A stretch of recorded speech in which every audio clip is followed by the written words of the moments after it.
میں انقلاب پسندوں کی قبیل سے ہوں، میں انقلاب پسندوں کی قبیل سے ہوں، جو حق پہ ڈٹ گئے اس لشکر قلیل سے ہوں، میں یوں ہی دست و گریباں نہیں زمانے سے، میں جس جگہ کھڑی ہوں کسی دلیل سے ہوں۔ جناب صدر، محترم صاحبان اور پیارے شاگرد ساتھیوں، السلام علیکم۔ جناب صدر، ایک نظر دنیا پٹانے فلسطین کی گلیوں سے لے کر کشمیر کی وادیوں تک، شام کے جنگزدہ کھنڈروں سے لے کر یوکرین کے برباد شہروں تک، عراق و یمن میں بارود سے مرتے شہریوں سے لے کر افریقہ کی خانہ جنگی سے متاثر انسانوں تک، بربادی کی کتاب ہے اسی دنیا میں ہم خوش قسمت ہیں کہ ایک آزاد ملک پاکستان کے شہری ہیں۔ جناب صدر، میرے ملک میں آسمان سے من پر سلوا تو نہیں اترتے، لیکن اپنی کھیتوں کا اناج من پر سلوا سے کم نہیں۔ میرے ملک میں خلافت راشدہ جیسا نظام تو نہیں، لیکن دجال کے زمانے میرے سب پہ عزت کی چادر ہے۔ میرا ملک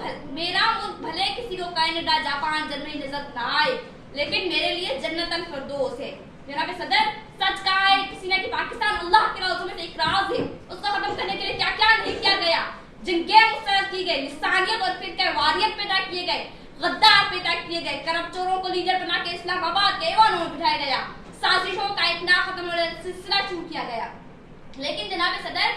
فانوس سے بن کر جس کی حفاظت ہوا کرے، فانوس سے بن کر جس کی حفاظت ہوا کرے، وہ شمع کیا بجھے گی جسے روشن خدا کرے۔ جناب صدر، جس وطن میں مائیں عزیز بھٹی، راشد نیاز اور شیر خان جیسے بیٹے پیدا کرتی ہوں، جس وطن میں مریم مختار جیسی بیٹیاں وطن کے لیے، جس وطن میں ڈاکٹر عبدالقدیر خان جیسے سائنسدان ہوں، جس وطن میں عبدالستار ایدھی جیسے خدا دست انسان جنم لیتے ہوں، جس وطن میں مریم مختار جیسی بیٹیاں وطن کے لیے کفن پہنے تیار ہوں، اس وطن کو بلا کیا نقصان پہنچایا جا سکتا ہے۔ جناب صدر، میں جب دیکھتی ہوں زمینوں پہ کام کرتے اپنے ہاریوں کو، کارخانوں میں کام کرتے مزدوروں کو، گوادر کے سمندر کے مچھیروں کو، برف پوش پہاڑوں کے کلیوں کو، ٹھنڈ کے ریگستان کے چرواہوں کو، سرحدوں کے نگہبانوں کو، یونیورسٹیز کے نوجوانوں کو، تو ہمارا ایمان بڑھ جاتا ہے کہ یہ ملک ختم ہونے کے لیے نہیں بنا، ٹوٹ جانے کے لیے نہیں بنا، بلکہ قیامت تک قائم رہنے کے لیے بنا ہے۔ 27 رمضان کو خدا جو تحفہ دیتا ہے وہ معمولی نہیں ہوتا، اس کی حفاظت خدا کرتا ہے۔ جناب صدر،